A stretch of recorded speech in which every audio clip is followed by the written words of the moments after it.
Smile. I need to find some royalty free music. Sometimes I just be wanting to play some real music, but I don't want my video get demonetized. It feels like the back of my shirt is showing. Like, y'all really, I don't know. I'm cold.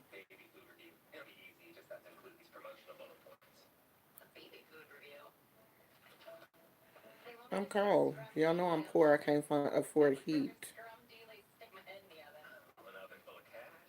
I should do like stupid people videos today. Like videos about the stuff that people have said to me all week that has been dumb. Dumb people videos.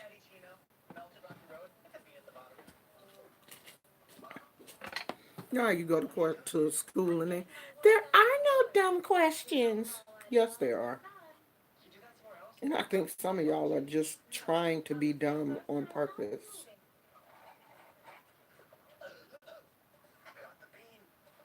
You're trying to be dumb. You want me to call you dumb.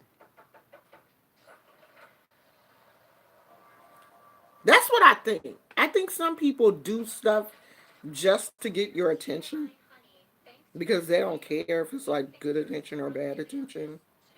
They just want to get your attention, so they say the stupidest stuff. And they don't care if that stupid stuff is gonna, like irritate you or whatever. They just say it anyway. And if you get irritated, oh well, she got irritated. Hey Shamar, hey Phyllis, hey to the other people that's in the cloud that won't say anything. So I finally got my ear checked. Okay, so like I have an ear infection. That's great. And sinus. So if you see me below my nose, that's why I have sinus and ear infection. Don't forget to hit the like button. And if you're feeling like you want to contribute to this channel in any way, there's always Cash App or PayPal. Don't use that chat thing because YouTube takes all that. Well, they take the majority of it. They don't take all of it, but they do take a lot.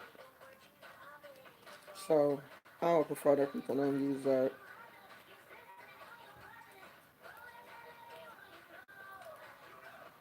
What pages are y'all on? We're gonna do what I said we was gonna do, and then we're going to talk about um some of the, some other stuff that's going on, like in the news or whatever. Page A7. Oh, you sleep? Hmm? You sleep? Gizmo's here as always. He's outside the camera. You can't see her. Yeah, this I don't. And I asked the doctor. I'm like, look, what is going on right there? I don't know. I I told the doctor. I said, this been going on already for like 2 weeks, and he was like, oh, you just at the beginning of it. This can normally hang on for like a month or so. I'm like, what? Yeah, it's probably going to linger around for like a month or whatever. And it is in my ear, but they said it's no pus or anything, so they couldn't give me any antibiotics because everything in there, like all of the fluid, is clear. And it's probably clear from all of these vegetables that I've been like throwing in my body. All that ginger and everything is probably actually killing the infection, but it's still just a whole lot of mucus. There is mucus. And the doctor was like, oh, yeah, we clearly see um, fluid. Um, I guess it's in front of the eardrum or something, but it's clear. Everything is clear. So he didn't give me no medicine. He was like, "Well, just keep taking the Sudafed. That's the only thing you can do is basically dry it up."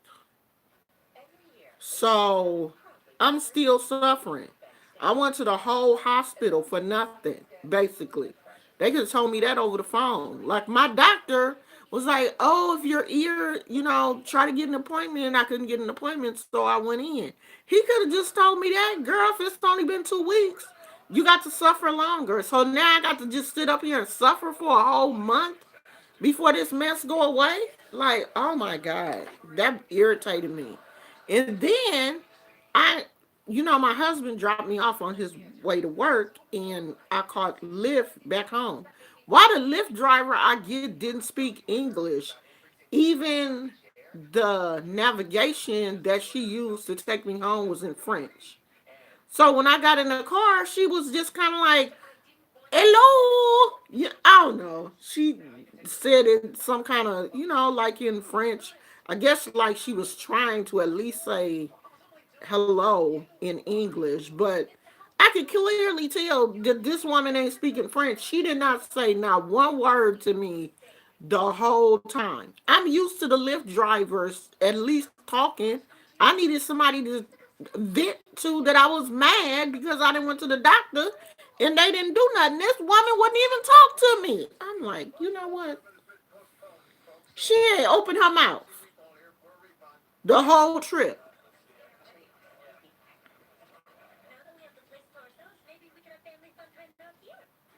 Phyllis said, "I'll be right back. I gotta go check on something real quick." I'm like, Lord have mercy, Jesus. This stuff ain't going away. I'm gonna have this for the rest of my life. My lot in life. I'm gonna always have mucus. That's how I feel. And I couldn't call my husband and talk to him because he was at work. And I didn't want to call my kids because they don't never feel sorry for me. Never. If I call my son, he'll be like, "Mom, you have a sinus infection. You'll be fine. You're okay, Mom. There's nothing wrong with you. It's just sinus. Go blow your nose. You'll be okay. Bye. I don't want to talk to you. Bye." I need friends that will be weeping and wailing. And, "Oh God, we want you to feel better, Lord Jesus. Please take the sinus from her, Lord." Falling out. Them the friends I need. Not people telling me it's going to be okay, because it's not. I know it will. You have to plug the charger? Okay, girl. So let's do Oya. So Oya is Saint Teresa or Our Lady of Mount Carmel for the Spanish and Catholicism. Her feast day is February the 2nd. So it says the orisha Oya is identified with the thunderbolt, fire, and wind. She is the embodiment of all types of turbulence and creates tempests, hurricanes, and tornadoes whenever she is enraged. Unlike Shango, who represents thunder and the lightning bolt as it falls from heaven, Oyab represents the thunderbolt which crackles as it zigzags across the sky. And we see, you always think that's actually the lightning that does but the thunder makes the crackling noise, right? But lightning can make a noise too, can it? Like, can't that like, we don't get that type of lightning really here in California, but can't lightning make a type? Probably not exactly the way I just did it, but don't lightning make a noise too? I don't know.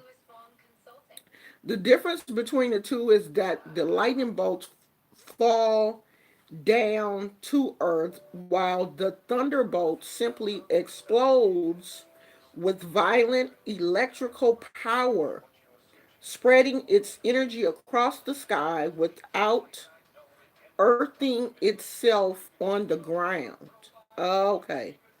Oya is also seen as the guardian of the gates of death, which is why she is known as the owner of the cemetery. She is not death itself, but the one who receives the souls of the dead and opens the astral doors to them. She may be seen as all the unleashed violence of nature and the destruction it leaves in its wake. Though this violence she may or may not bring death to humanity. Together, Oya, Elegua, Orunla, and Obatala represent the four winds. But Oya symbolizes the very air that we breathe. She therefore can be seen as the seed of both life and death. The Santeros say that she is Olofi's secretary because she informs him zealously of everything that happens on earth. She is said to live by the cemetery gate or its vicinity. So, that's why they always tell people to leave an offering for Oya when you enter the cemetery because Oya can, tell one of them spirits, all right, go home with them because, they was up in the cemetery acting fool. I am extremely careful and cautious as to how I enter and exit the cemetery. I don't play in the cemetery. Like some people, I've seen people do some crazy stuff in the cemetery. It ain't me. Because when I go to the cemetery, I get too many weird feelings and energy anyway. I'm not playing with the cemetery, and I have been told when you go in the cemetery, cover your head, be as white as you can, so that Oya can recognize you and know who you are. When I go to the cemetery anytime to visit relatives, my head is covered. I'm in white from head to toe because I don't play with Oya. I don't want nobody to follow me home. I don't want nobody to go home with me. I don't need no, extra spirits. I'm not gonna do anything to upset Oya. When I go to the cemetery, I always have a beautiful eggplant for Oya. I always leave it there next to whoever I'm visiting. There's a big, beautiful tree near where my parents are buried. I always leave an offering there. And it's so strange that my parents and my husband's grandmother is buried in the same cemetery directly across the street from each other. Like directly across the street. They didn't even know each other. But where my mom is buried, you can just cross the street and well, my mom and dad, you can just cross the street and his grandmother is right there. So, when we go to visit my mom, we always visit his grandmother, or if we go visit his grandmother, we always visit my parents. But I always leave an offering. I never go to the cemetery and don't leave an offering, or don't acknowledge or Yah, because that's her area. That is where she um she rules. I'm not gonna be here long because my throat is already feeling weird, and so the doctor did look at my throat and said that yeah, my throat was red. So I'd be okay until I start talking. And then as soon as I start talking, my throat be like, "Hey girl, how you doing? You thought we left? No, we didn't leave. We still here." So I'm gonna go over this and then I ain't gonna stay. Where you going, boo boo? Boo boo, where you going?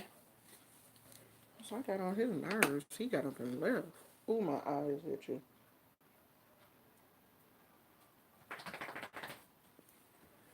I just took a nap and I got up and look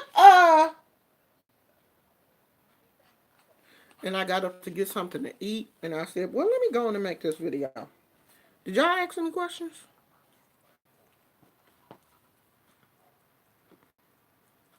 I'm not sure if Eshu is at the cemetery, but I'll look and see. So it says the this fiery orisha is envisioned as a beautiful woman with very long dark hair and skin the color of burnt copper.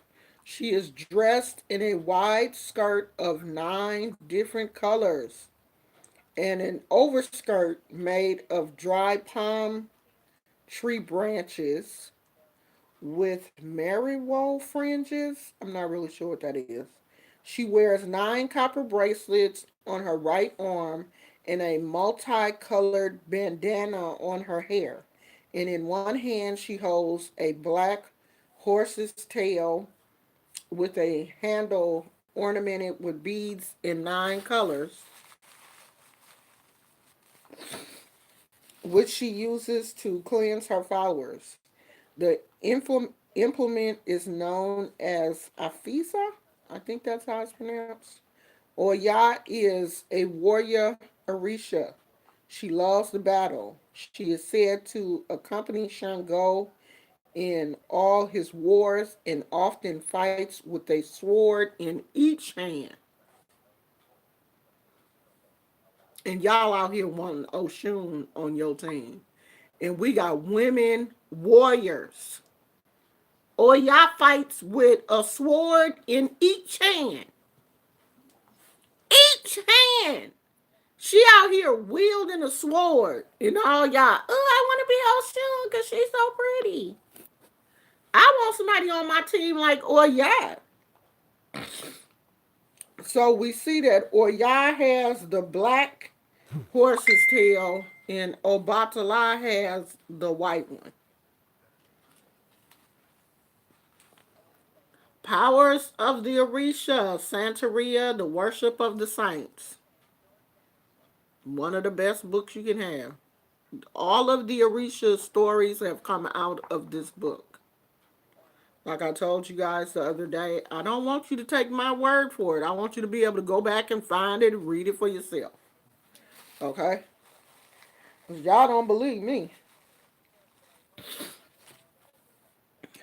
Her attributes: the thunderbolt, the Urike cemeteries, a skirt made of 9 colors, the rainbow, of flamboyantry, purple fruits and vegetables such as eggplants and plums. These are things that you can put on your altar or use as a offering for Oya. She loves eggplants. She loves plums. Flowery prints also belong to her. Her main symbol is a copper crown with 9 points, from which hang the working implements of several of the other Orishas, especially Ogun and Achosi. Among her attributes are an ox cart, a machete, and a hammer. But these are things that you will receive if you become crowned Oya. If Oya is your head Orisha, these are some of the implements that you will need to work with her. But if you're not like if Oya is not your head Orisha, you don't have to, worry about that kind of stuff. So it says colors, the colors that she likes, all colors except black. Her main color is wine, which is like a deep dark burgundy color. That's her main color. She likes flowery prints, which her initiates must never wear. So she likes flowers, but she don't want y'all to wear it. But that's only if you become a child of Oshun, an initiate of Oshun. Oshun. Oya. You are crowned Oya. So you don't have to worry about that. If you're not crowned Oya, you can still wear your flowers and stuff and she ain't gonna bother you. Day of the week, Friday, which is chosen by the orishas to inflict punishments on those who have broken the law. So that's the day that she used. Her number is 9. Her main necklace is made of red and brown beads with white and black stripes. Among her other necklaces, there is one made of violet beads with yellow stripes and another that alternates white beads with 9 black beads. So it's going to be according to whatever house that you belong to, what road of Oya she is. Some of that will have to do with what, necklace colors and alternating beads for Oya that you receive. So it says foods. She likes white rice with eggplant in small balls made of pigeon peas, rice with fish, rice with corn, rice with sesame seeds, and rice with black beans are also among the favorite foods of Oya, as are yams and chocolate pudding. Among her sacred animals are she goats, and I'm assuming that is a female goat, pigeons, black hens, and guinea hens. The ram, which is Shango's sacred animal, is odious to her, as is palm oil. And then, of course, it lists the herbs in Spanish, and I can't read Spanish. So, as a human architect, Oya manifests as very violent, quarrelsome people, authoritarian, with sensual temperaments, jealous and demanding. They are usually extremely faithful, but once their affections stray, they will feel free to engage in extramarital affairs. That is children of Oya. Gizmo, stop doing that! Will you stop? Oh my God, his allergies just start acting up again and he is biting like something crazy. Stop biting, you're making your skin red. I'm gonna have to put some medicine on there. There's no fleas there. Oh, Lord Jesus, let me put some medicine on it right now. Don't you move. Don't move. Don't go nowhere. I had to put some of that, Okay, y'all ask questions while I'm putting medicine on Gizmo. Dog. Turn back over. Turn back over so I can see your back. Oya is the Orisha tonight. Hey, Kay. Sorry I had to stop y'all. Gizmo was scratching, so I got to put some hydrocortisone on him. Turn over. Come on, boo boo. Turn over. Don't try to hide your back, boy. You should have never showed it to me. Come on. Get up. Get up, Gizmo. Come on. Get up. Boy, bring me your booty. Shoot. You started this.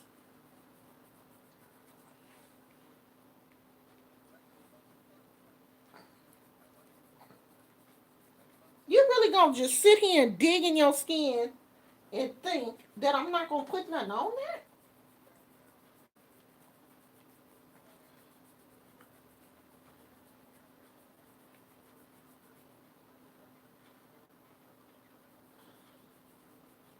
Don't scratch it no more. God dog it. Now your little butt mad at the world.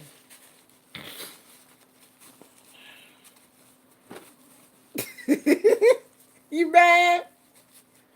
Huh, poo poo?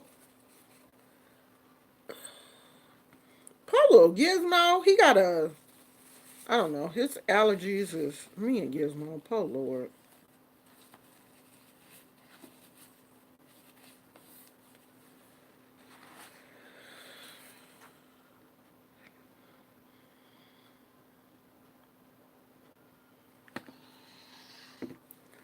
Okay.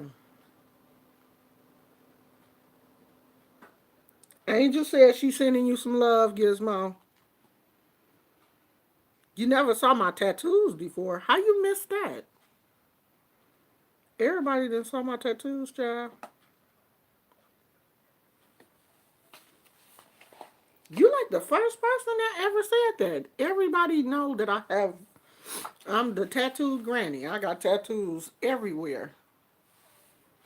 I have tattoos all over my body, all on the back of my neck and everything. Hands, everything.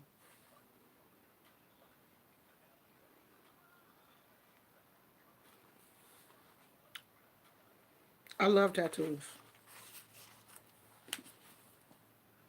I've had tattoos for since the 80s. I think I started getting tattoos in the mid late 80s. No, it had to be the 90s because my kids I think were about 5 years old. Let's see. Someone said I wanted to learn about Oya Yanza. Let's see. Does it mention that one?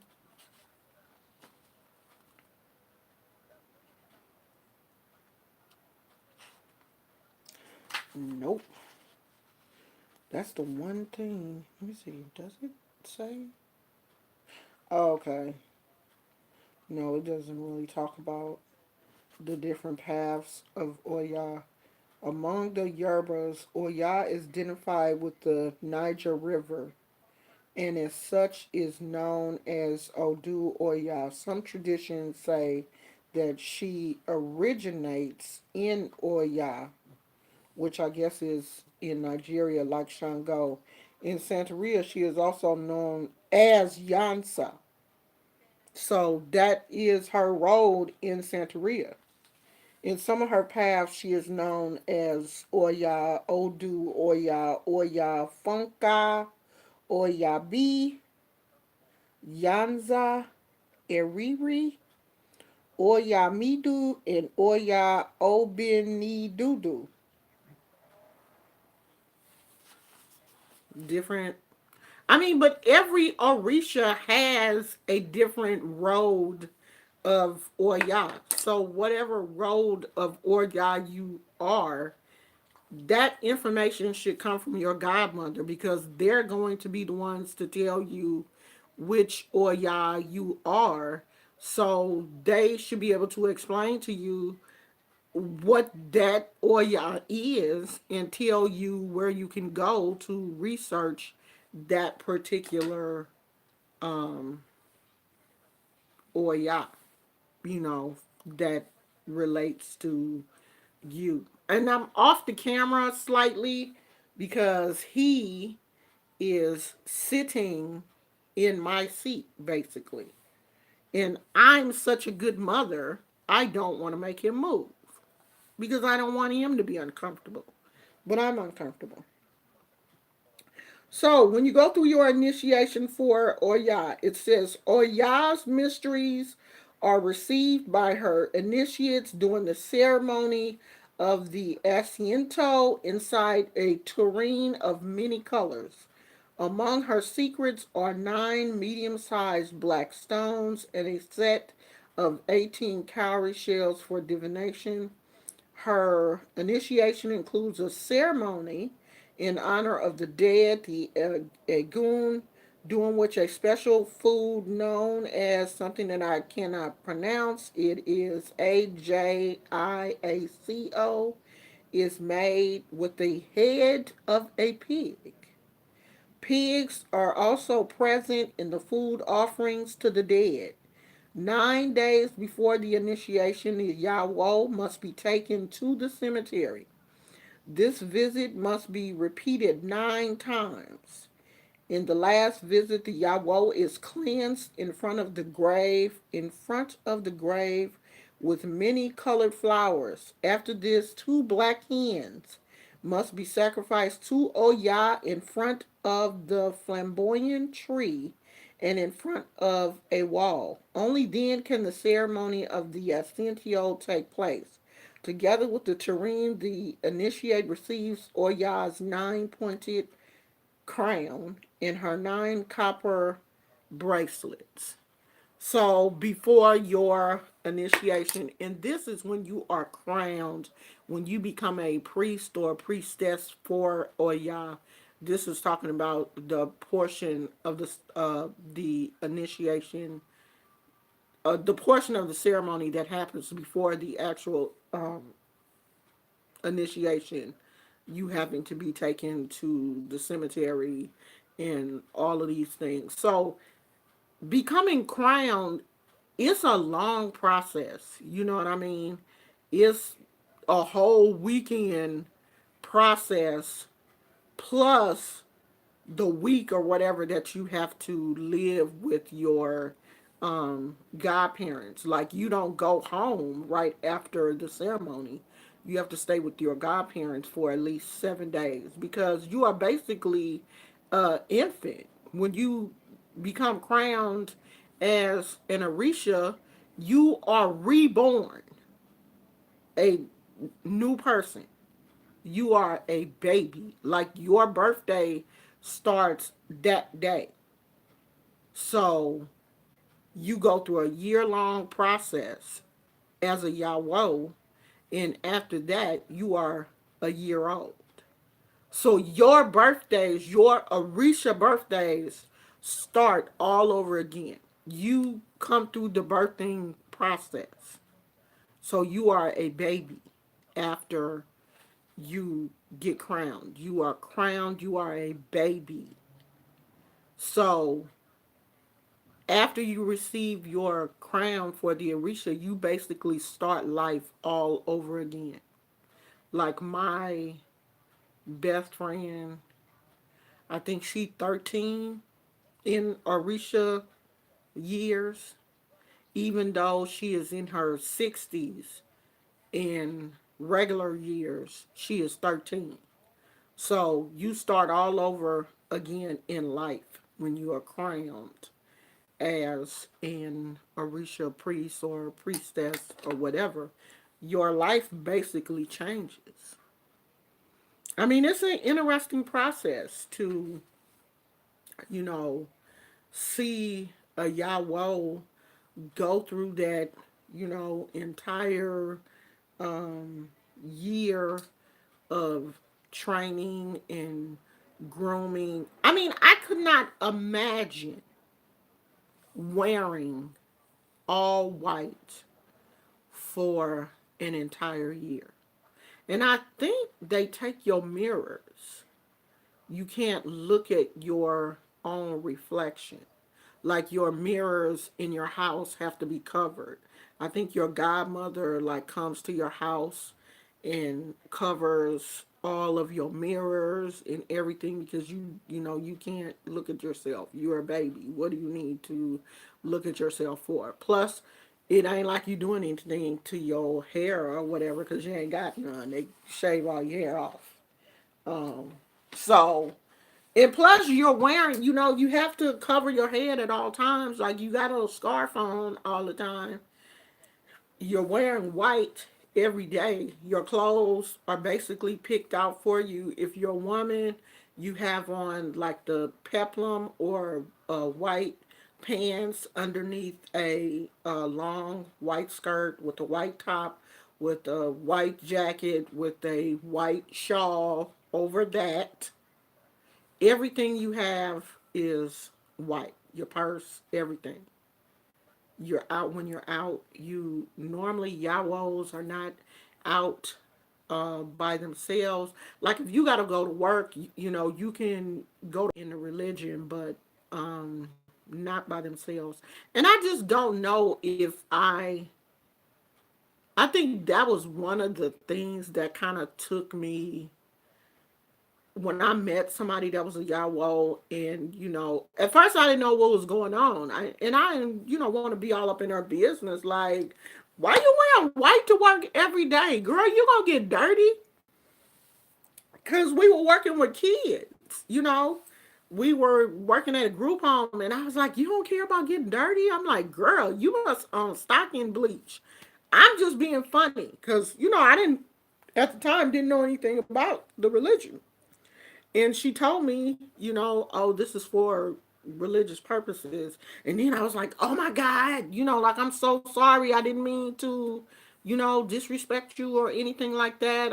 Ooh, please, because I know how people get about their religion and stuff. And, me not knowing anything about it, my first thing, because she had her head covered, I was like, are you a Muslim? Or, what religion is it? And she started explaining to me that she was gonna have to be in white for a whole year, and I was like, oh my God, I couldn't even imagine. But we became very, very good friends, and I was able to follow her through her Yahweh year. I think she had like a couple of more months to go. She had already, did like the bulk of it. She only had like a couple more months to go, and she was telling me, oh, soon this will be over. And she invited me to her Bimbe when she was able to come out of her whites and wear regular clothes. And then when she was like wearing regular clothes, I was like, you look weird, go back to put the white clothes on, because I just seeing you in regular clothes like threw everybody off. But she still wore white a lot. I guess she had just got used to it. So I mean, it's interesting, but I don't know. I'm not a priest. No, I ain't had to do nothing. I had to wear white for 7 days. That was 7 days like that drove me crazy. I've been in whites a few times. One time I won't say I got in trouble, but I was in this like funk, really weird funk, and the Oba was here, and the Oba is like kind of like above a priest, kind of in the hierarchy of this religion. And I had got a reading from him, and he was like, yeah, there's a lot of things going on in your life right now, and the orishas want you to be in white, and they don't want nobody to touch you. And I was like, huh? What you mean? What you mean can't nobody touch me? And they were like, yeah, they don't want anybody to touch you. They need you to pray and be in all white. I had to do an offering, and I don't want to talk about that. But yeah, something I had to do an offering for the orishas, and I had to wear all white for 14 days. It's hard. It really is hard. And when I say like all white, I mean you have to sleep in white, you have to wear white underwear, white bra, white socks, white shoes, white purse, white jacket, white everything for 14 days. And you can't sleep with nobody. Thank God I wasn't married. But if you're married, you can sleep with your husband.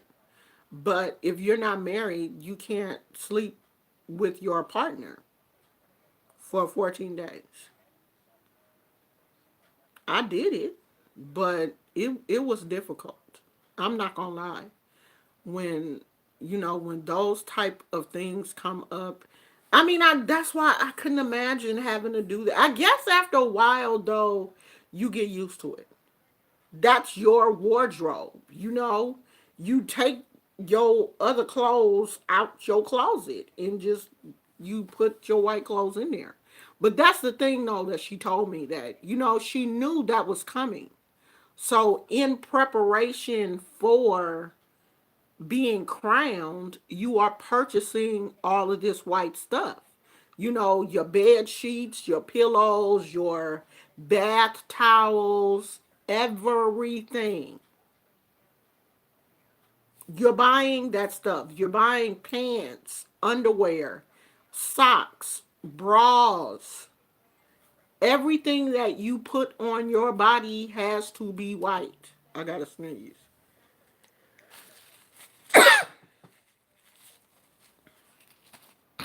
Material for scarves, because you know that you can just buy like material and cut it and wear it as a scarf on your head. So yeah, you're buying material, blankets, pillows,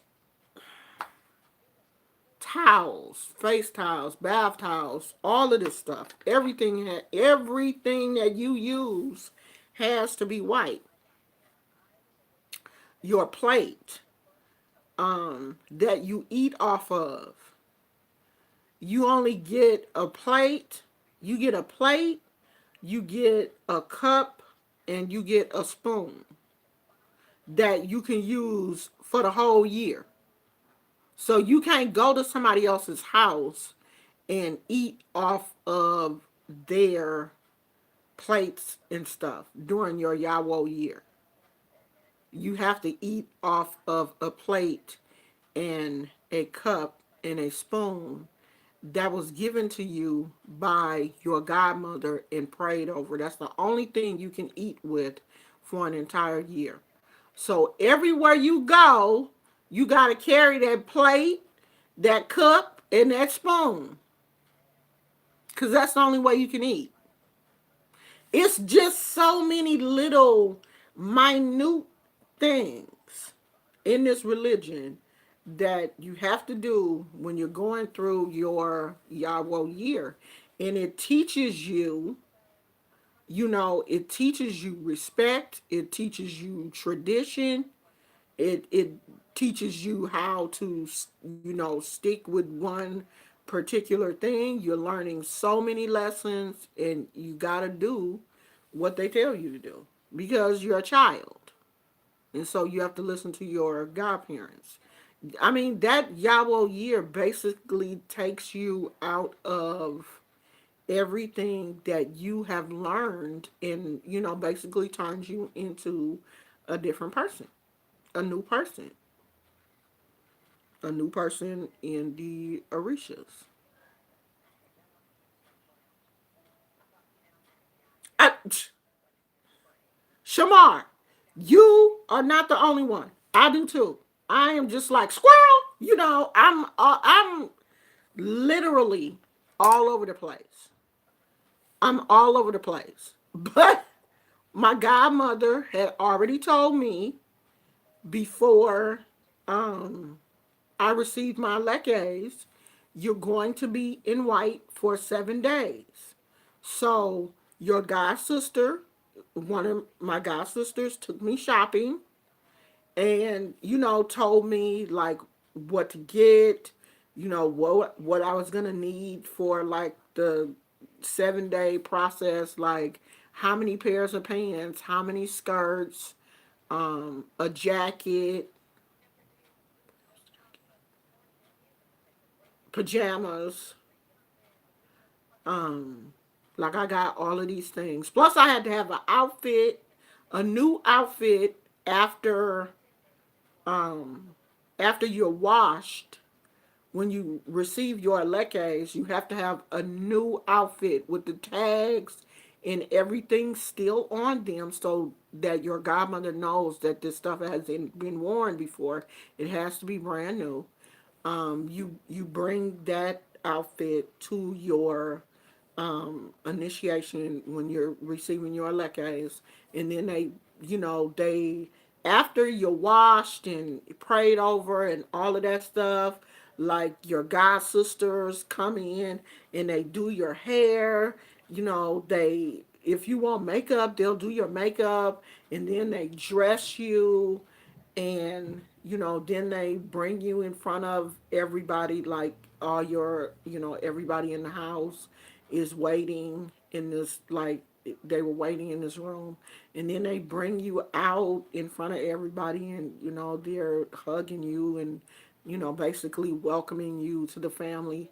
And then they place your electors. I mean, when and it was it was so emotional. Like when they placed my leques on me, I thought I was gonna pass out. Like, I don't know, it was one of the most spiritually charged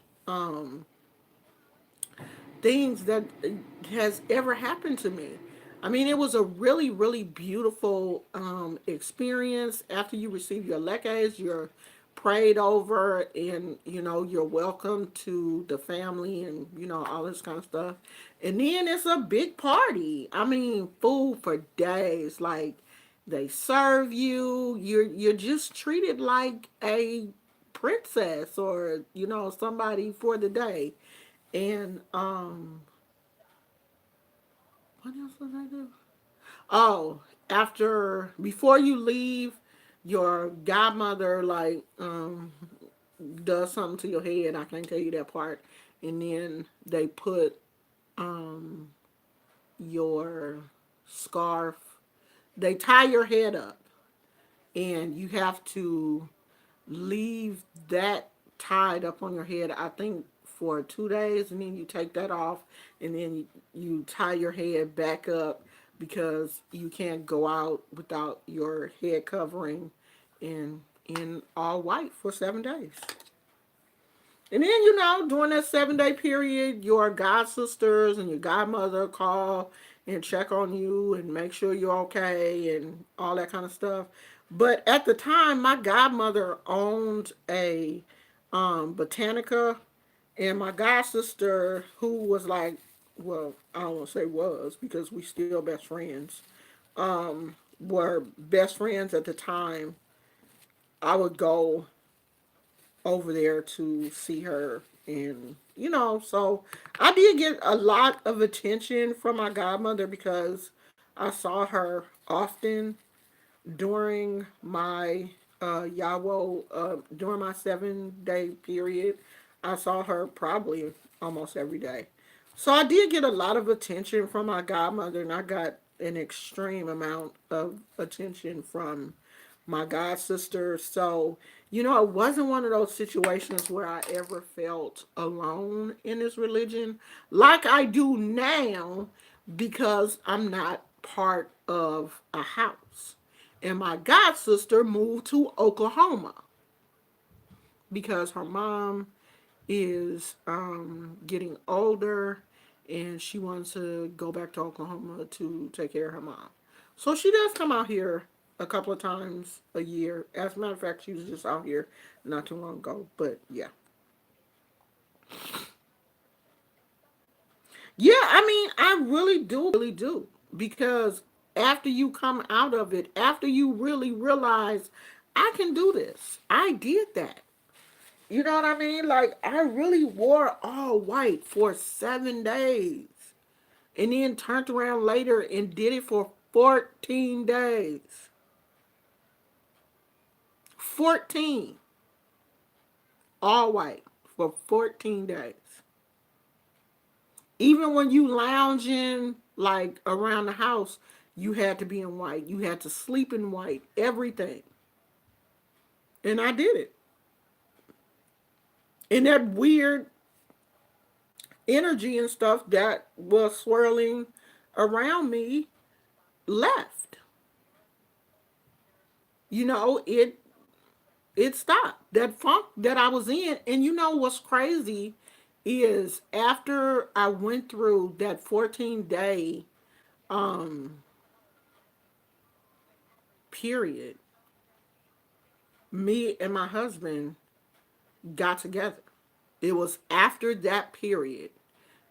I broke up with the person that I was with, and that relationship had came up in a reading, that we were just doing this to each other, just button heads. Like, he was a ram and I was one too, and we were just basically going at each other, not physically. Like, he never touched me, but just emotionally and spiritually, we just were not right for each other. Like we loved each other. We had been together off and on for a while, but it just was not meant to be. It wasn't. And as soon as I like broke up with him, kind of got myself back together, was really able to see that that situation wasn't right, because it had came up in the reading twice that that situation wasn't right. And I was like, you know what, whatever, I'm not about to be letting stuff like this control my life. And okay, so it was true. After all of that, and I settled back into my life, here walks my husband. And what, we got back together in 2011, 2013, we got married. And we've been together ever since. Ever since. So don't say what you can't do, because if it's really important to you and you really honor what the spirits say and you respect the spirits and you trust the spirits, you can do it. You can do it. And I love color. I am the queen of color. I love colors. I love tie dye. I love yellows and pinks and purples and just colors. The more colors, the better. Polka dots and stripes and just, I'm the type of person, I will wear anything. I don't care. I like colors. I like to wear them.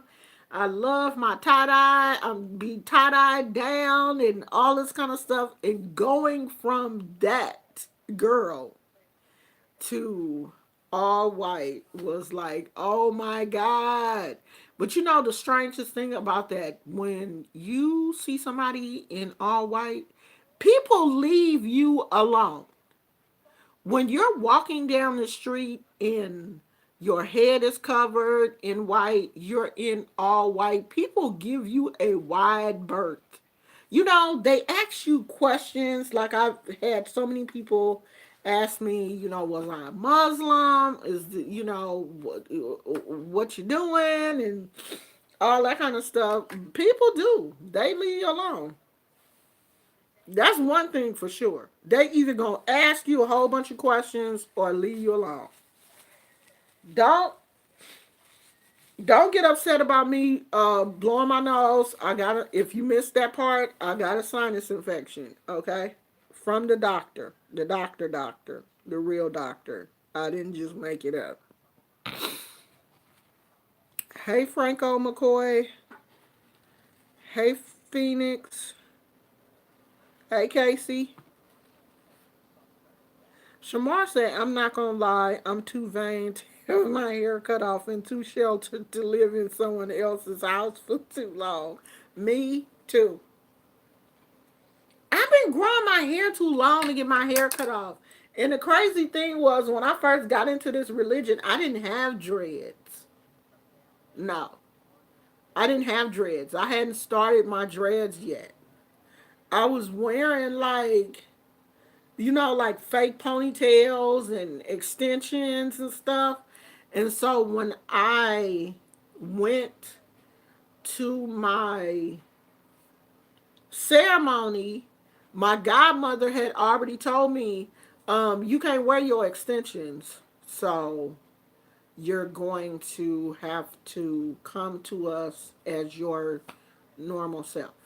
So take your extensions out before you get here, or we will take them out during the washing ceremony. Which one do you want? Do you want us to take them out, or you want to take? I was like, I take it out before I get here, because I don't want y'all snatching out my ponytail and stuff. But yeah, like they literally, you can't be vain. They take that from you. They took my hair, child. They took my hair. Okay?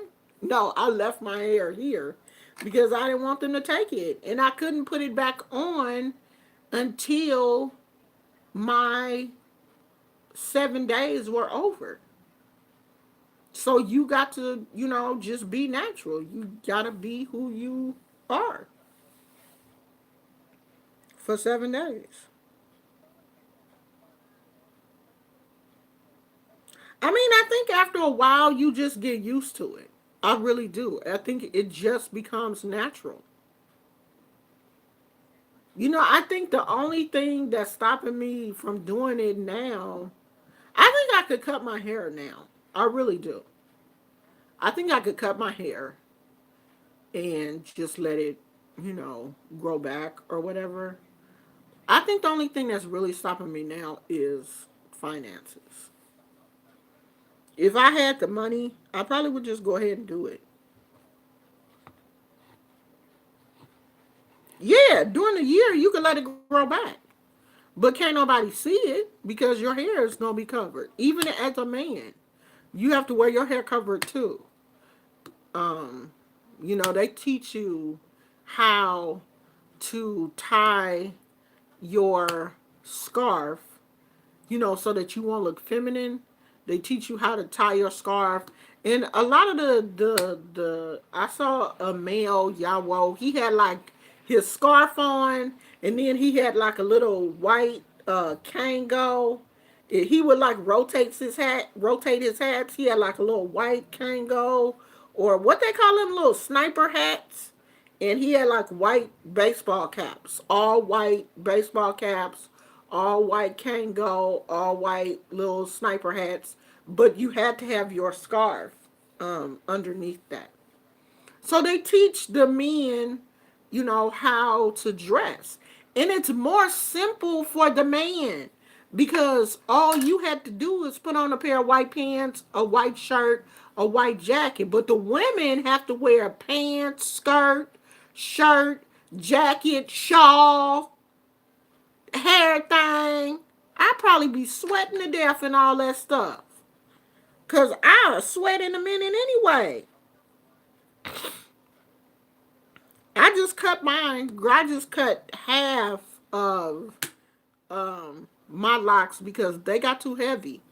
I was sitting on this hair and it just got too heavy when I would wash it. So I just recently um, cut half of them off. But yeah, you can grow your hair back during that year, but you just can't do anything with it.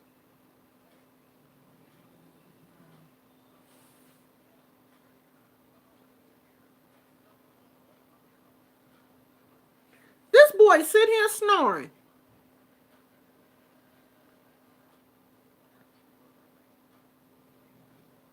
Casey said, "Yay, I caught a lie. I'm glad you caught me, girl." I wish y'all could hear him snoring.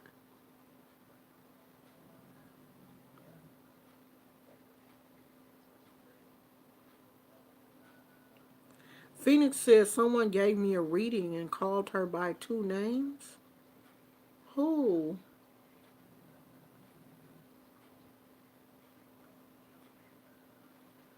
Is she similar to her Azurli Dantor in Haitian Voodoo?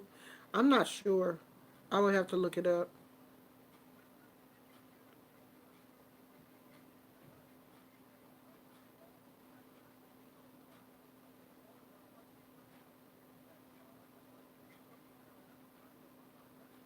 Yeah, I don't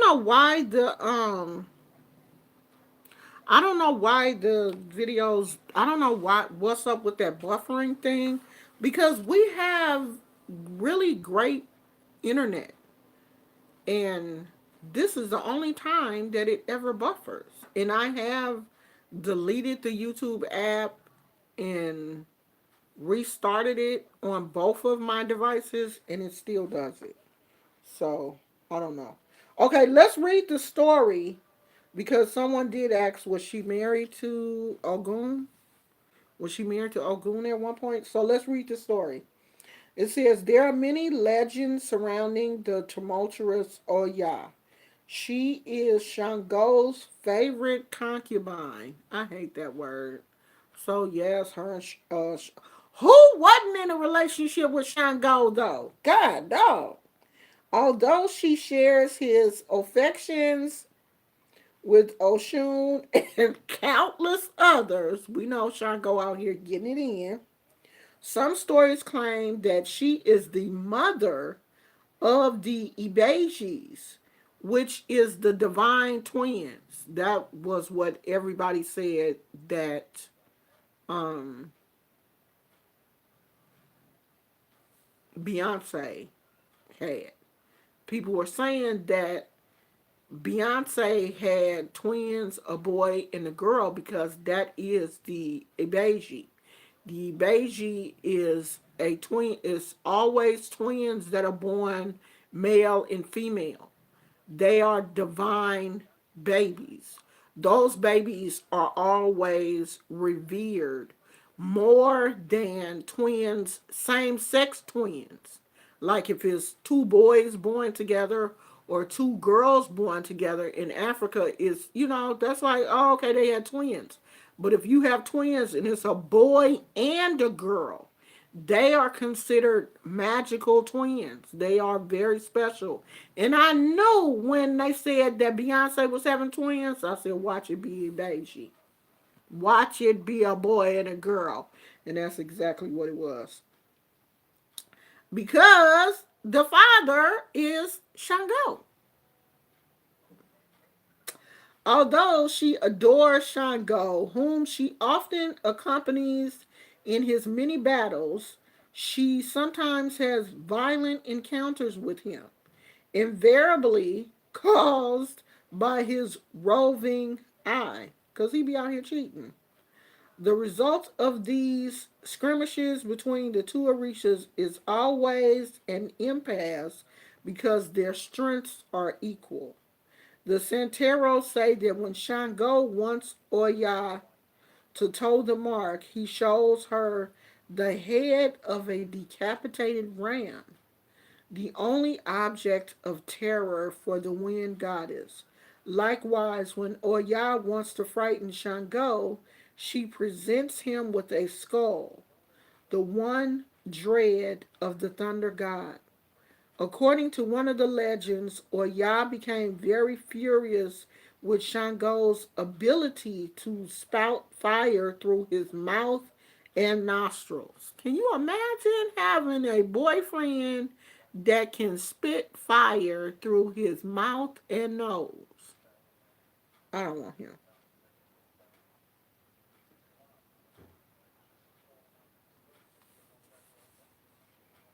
Curious about Shango's ability to spout fire through his mouth and nostrils. As we have seen, he acquired this power through a spell that Osane concocted for him inside a gourd. Oya began to spy on Shango's every move in the hope of discovering the secret of his power over fire. She soon noticed that each time he went to war, the thunder god would lock himself in a room where he kept the gourd, a supply of herbs and other magical ingredients. He always came out the room spitting fire with every word. Convinced that the secret was inside the gourd, Oya waited until had left on one of his many war-mongering enterprises and stole into the room. She found the gourd in the far corner of the room, hidden beneath some animal hides. She immediately opened it and, dipping a finger inside its contents, tasted it gingerly. It was so hot on her tongue, it felt like it was burning. To ease the stinging sensation, she blew some air on her tongue.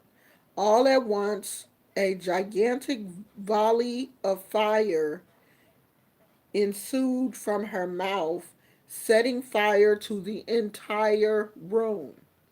Terrified, Oya blew out of Shango's palace and hid herself in the woods.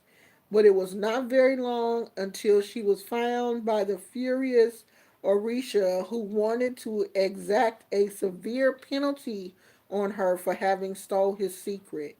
Another battle took place between Oya and Shango, which again ended in an impasse. Ever since that day, Oya spouts fire like Shango and can also wield the thunderbolt. In another Paliki, which is a story, it is Oya who gives Shango the secret of the fire and the lightning bolt. So Oya is just as powerful or more powerful than Shango. That is one thing that I really like about the stories about the Orishas is they don't downplay the abilities of women. That's why these stories should be told to our children. It lets us know that God is just not this man that is presented to people in Christianity, that the deities are men and women who possess as much power, like they're basically on an even keel when it comes to powers that were given to them by Olofi, by God. He blessed both man and woman. He didn't just bless man with powers, he gave women powers too. And it wasn't just the power to be beautiful, like we have powers to be out here fighting, spitting fire, holding back death in everything, with Oshun able to give power, the ability to women to bring forth babies. She is the goddess of fertility. So she has the ability to bring forth more life. If it wasn't for Oshun, the world would be barren. The women wouldn't be bringing babies. It is the love of Oshun that keeps these babies coming, because she is the one out here touching wombs and bringing babies into this world. It is Oya that, brings the storms, that brings the rain, that, continuously feeds the crops and all of this kind of stuff. If it wasn't for Oya, we would starve to death, because there would be no rain, there would be no storms. Even though some of the storms are bad, it's for rebuilding purposes. You know what I mean? So that the world just don't stand still. Sometimes you have to tear down to rebuild. And that's why Oya is here. And if it wasn't for Oya, the cemeteries would be popping. The spirits would just get up and leave and be roaming around really messing with people. But or y'all be like, nah, y'all go sit down. Nope, you can't go. Go sit down.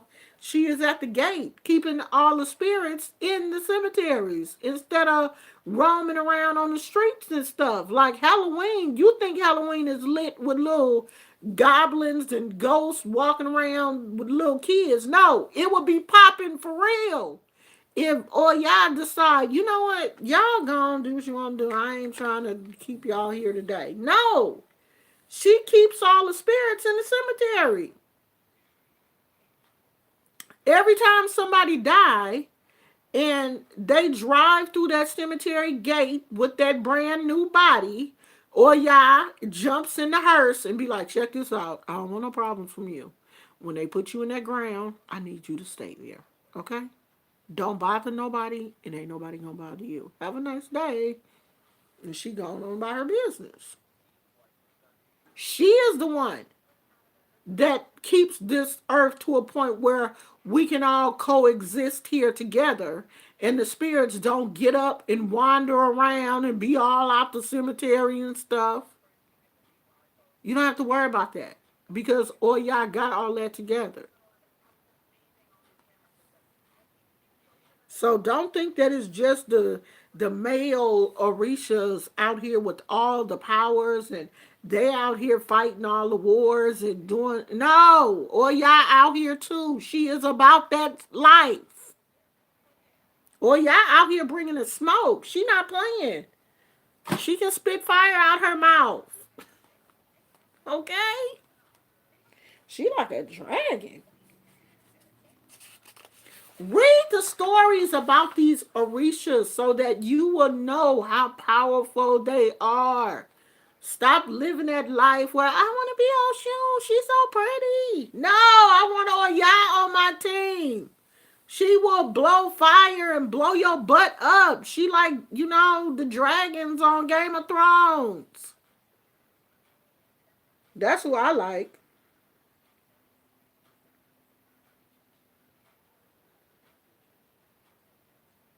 Okay, so we gonna read one of the ebos, and the ebo is what you can do, like a spell. So this is one for cleansing or to dispel evil. It says when a person is very ill or facing severe bad luck, the Santeros recommend cutting an eggplant in 9 slices. I hope y'all writing this down because I ain't gonna be repeating myself. Cutting an eggplant in 9 slices and placing them on a white plate. To the eggplant are added 9 candles, 9 bits of coconut, and no, let me go back. To the eggplant are added 9 candies, 9 pieces of candy, 9 bits of coconut, and 3 white candles, each of which is cut in 3 parts. The person then cleanses himself by rubbing the eggplant slices all over the body, head to foot. Then he follows suit with the candy, the coconut, and the candles. The last cleansing is done with a bunch of colored flowers. All of these things is placed inside a bag with 9 pennies and brought outside the cemetery gate, asking Oya to remove all illness or evil away from the person. That is a very good spell. Okay? So, if you want to do that, you want to work with Oya, it told you what to do. Go do that. Go to the cemetery. Okay? You don't even have to go in. Put it at the gate. She right there. She's at the gate. When you come in, she right there. You ain't got to go looking for her. She right at the gate. Okay? When you come through. Most cemeteries is one way in and one way out. Purposely. So she is right there at the gate. So she sees everybody that comes in and everybody that goes out. And she makes sure that the people that ain't supposed to go out don't go out. Because she's right there. Go on, sit down, Jonathan. I told you you can't go home. Go sit down. Jonathan gotta go on back to where he was. Cause some of them spirits, I know they probably do be wanting to go home and probably see what's going on because they ain't really ready to stay there yet. No, Martha, you can't go and see what Anthony is doing. Anthony is living his best life. Go on back. Go on back home, Martha. Go on back over there and lay down, girl. You can't be chasing your boyfriend like you was. It's too late for that. I couldn't even imagine being. I couldn't take care of people at the cemetery. Cause you think about spirits that really wasn't ready to die, and so they want to go back and do whatever they want to do, and or y'all be like, no, you're not going nowhere. Go sit down, and they have to listen to her.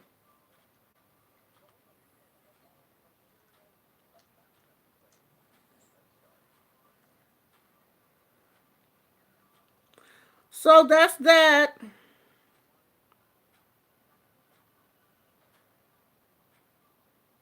I wonder why didn't black people have gods and learning about the orishas I learned that we do and they're lit. They are.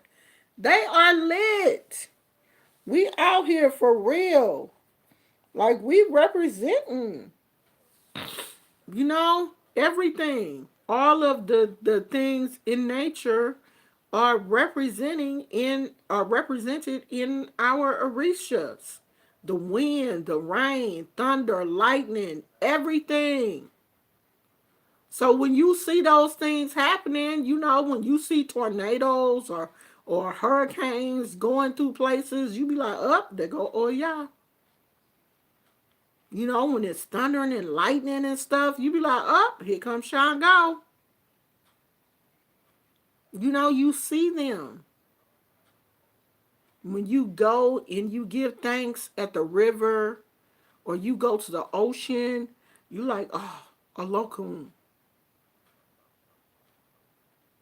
Oshun, the river, Yemaya. This is us. This is how we would honor the Orishas if we, say, for instance, had, been back in our natural state and we wasn't all flooded with the internet and social media and all of this kind of stuff. And we were really into doing things naturally, using natural medicines for healing. What did people do before, all of this modern medicine? Of course, they went to the Orishas. They, asked the gods for help if somebody was sick.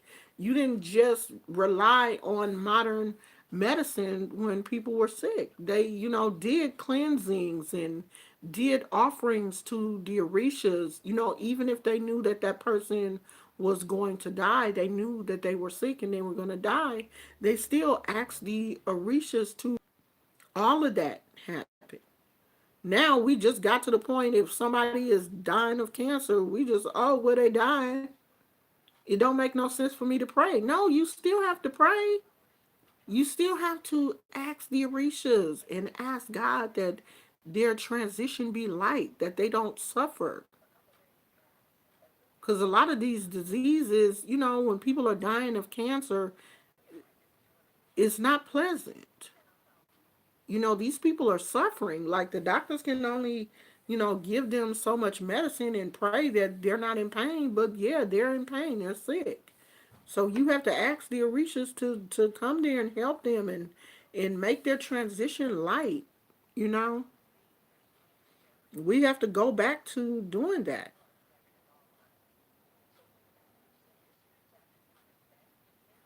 Shamar said, growing up, I always loved hearing the stories of Greek gods and would always imagine black people as them. I was shook when I learned about the Orishas and the Loas. Right, we have our own gods. We don't have to look to, Greek gods and mythology and all of that stuff. We have our own.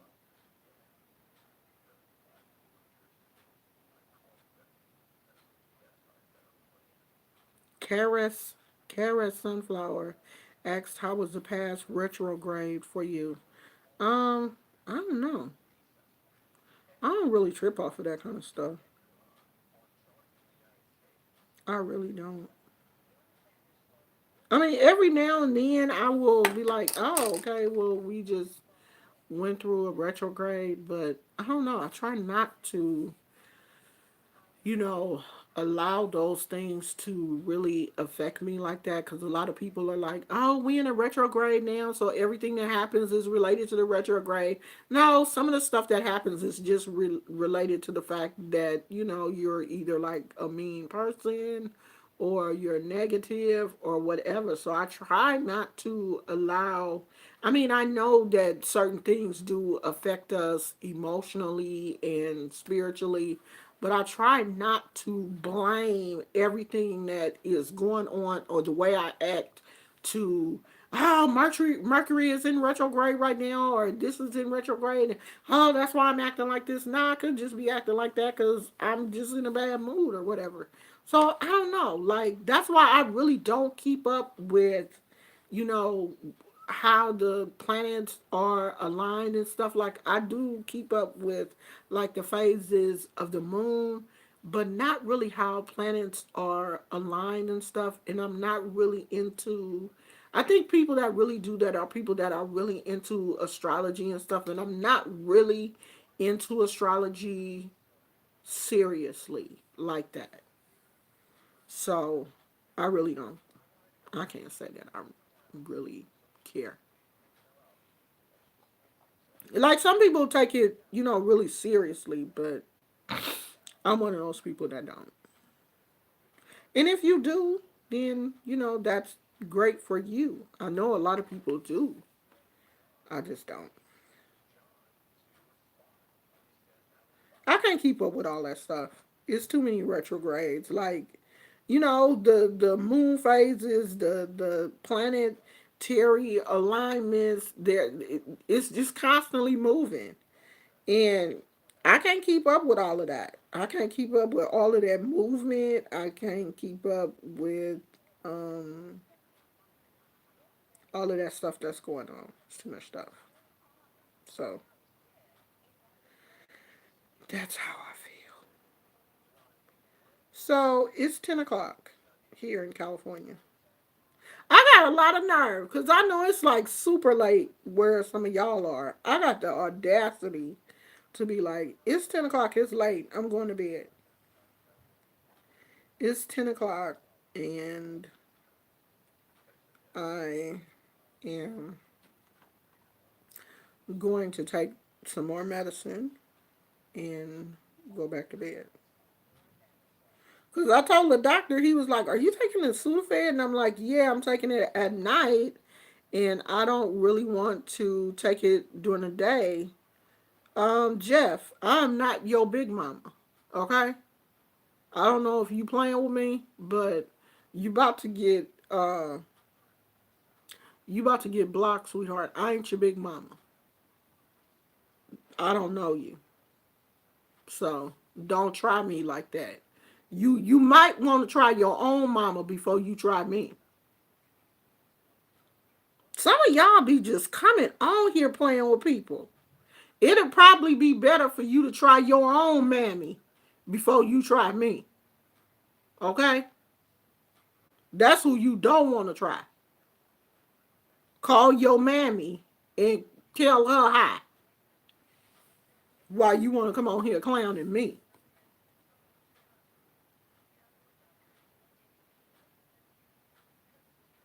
Yeah, it's 10 o'clock here. I'm about to take my Benadryl. Oh, you watch TED Talks? I haven't seen a TED Talk in a minute. As a matter of fact, I think I'm going to listen to Dr. Sleep because since I saw the movie, I am interested in the book because my husband listened to the book before we saw the movie, and the book goes into a lot more detail, as usual, than the movie. And the movie, oh my God, that is really up there with one of my that's gonna be like on the list of my favorite movies. Dr. Sleep is such a good movie. I can't wait until it come out on DVD because I'm definitely going to buy it. It's gonna be on the shelf right next to Black Panther. Yes, that's the sequel to The Shining. I am so I think I'm going to go and listen to that because I have it on, what is it on? Audible? Is it Audible? Oh, some child. Let me look at that. Yes, I have it on Audible.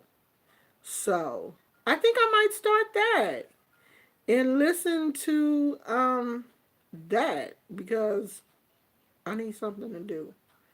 Because my TV upstairs is tripping and I can't get on Netflix. And I don't want to stay down here. So I'm going to go upstairs and lay down. Gizmo, you want to go upstairs? Huh? You want to go upstairs? So I guess I'm just going to rest for a couple of days. Um, my husband has to go to work tomorrow, which is so janky. I think he has to only go to work for like half a day or whatever tomorrow. So I'm probably going to sleep late because I think he has to be there at 10 o'clock. I'm not sure. So I'm probably going to sleep late tomorrow and rest. I mean, I cannot believe it takes a month to get over a sinus infection. This is ridiculous. That he would not give me an antibiotic, like kill it. Set fire to my nose and kill it.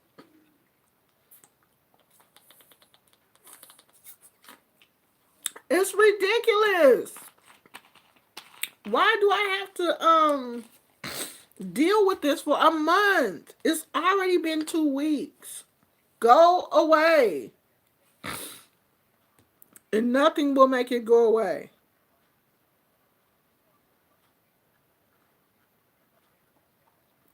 Yeah, but probiotics help the gut.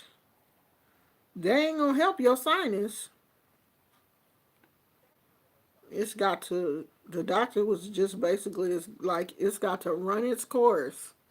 You just gonna have to wait till it all come out. So I've been, drinking lemon and ginger and green juice and all kind of stuff, just flooding my body with natural vitamins and nutrients. So I know my body is, attacking it. That's probably why there's no infection, because I have been flooding my body with so many greens and, really good stuff. So it's not like the mucus is clear, which is very good. So I'm just gonna keep doing that. I'm gonna keep drinking my lemon and ginger and stuff, and hopefully this will go away because it's irritating. Mucinex. I think I do have some Mucinex too, but he said that Sudafed is the best thing to dry it and um, relieve the swelling. Mucinex helps better with chest congestion. This is definitely sinus, because when I got up this morning, I could feel it, like all in here and around. It's definitely sinus. Plus, he could see it in my ears. So, um, we just gonna deal with it, y'all. Y'all just gonna have to get used to me blowing my nose looking all red and funny and swollen. It is what it is. So, y'all have a nice weekend. Don't do too much. Um, I'm a rest probably. I don't think I'm gonna do too much. Maybe we'll do something Sunday. I'm not sure. He'll probably be watching the football game. So I might come back Sunday and do a little small video. Who knows?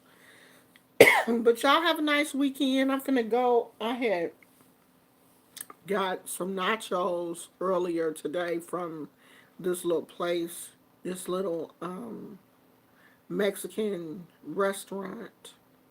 Little hole in the wall Mexican place. But you know them little hole in the wall places be the places with the good food. I kind of wanted some Chinese food, but it looks like the place that I really like. It looked like they on vacation. So I couldn't get no rice. So I got some Mexican food. Kind of went off my diet, but it'll be alright for one day. I live for one day. Now my eyes running. Oh my God. If it ain't my eyes, it's my nose. Jesus. I'm finna go, y'all, and look at some videos or do something. I love you guys, and I'll talk to you later. Bye.